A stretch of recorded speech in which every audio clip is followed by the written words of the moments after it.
bagi mengelak kerugian kepada negara, mengurangkan ketirisan dan menjunjung integriti. Peranan dimainkan Suruhanjaya Pencegahan Rasuah Malaysia SPRM memang tidak dapat dinafikan.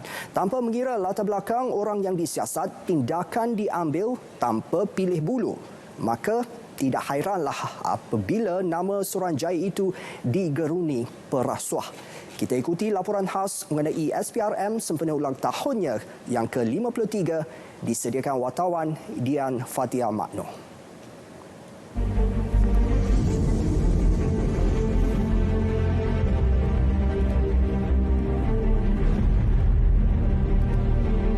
Sejarah SPRM yang pernah dikenali sebagai Badan Pencegah Rasuah bermula pada Oktober 1967.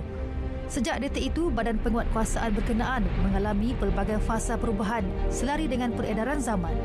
Sekarang ini, antara cabaran-cabaran yang kita hadapi ialah dari segi modus operandi. Penjenayah-penjenayah yang melakukan rasuah ini makin bertambah betul rumit ataupun complicated. Dia tak seperti mana dahulu, tuan-tuan. Dulu boleh kita katakan banyak and straightforward. Sebab itu saya selalu sekarang ini menggunakan perkataan di bawah rasuah ini adalah merupakan jenayah ekonomi. Bila bercakap tentang jenayah ekonomi, yang mana mereka yang terlibat dalam rasuah ini, mereka punya pelbagai cara yang selalunya akan memikirkan bagaimana untuk mengatasi undang-undang ataupun how to beat the law or the system yang ada. Bagaimanapun, fokusnya sejak lebih separuh abad itu tidak pernah berubah dan kekal dengan pendekatan penguatkuasaan, pencegahan dan pendidikan masyarakat. Antara kes terbesar dikendali badan itu ialah salah laku berkaitan One Malaysia Development Berhad, 1MDB. Itu salah satu yang saya boleh katakanlah. Dan ada beberapa kes lain mungkin yang banyak telah dilaporkan oleh tuan-tuan dan puan. Besar atau tidak ini terpulang pada tuan-tuan untuk menilai, tetapi seperti saya sebutkan tadi ialah dari segi kami bila menyiasat satu kes sekarang, kita pergi kepada kes yang mendatangkan kerugian yang banyak kepada negara. Sebab itu menjadi tumpuan kami.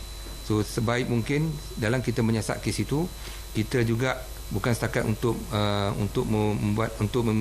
mendapatkan punishment yang tinggi terhadap seorang tertuduh itu ataupun severe sentence, tetapi kita juga berusaha supaya dapat dipulangkan hasil negara itu, ataupun dengan cara tidak langsungnya dia akan boleh mengurangkan ketirisan negara pada masa-masa akan datang.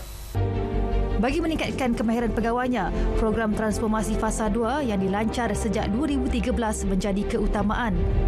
Ia membolehkan mereka mahir pelbagai bidang termasuk analisis kewangan dan kaedah siasatan.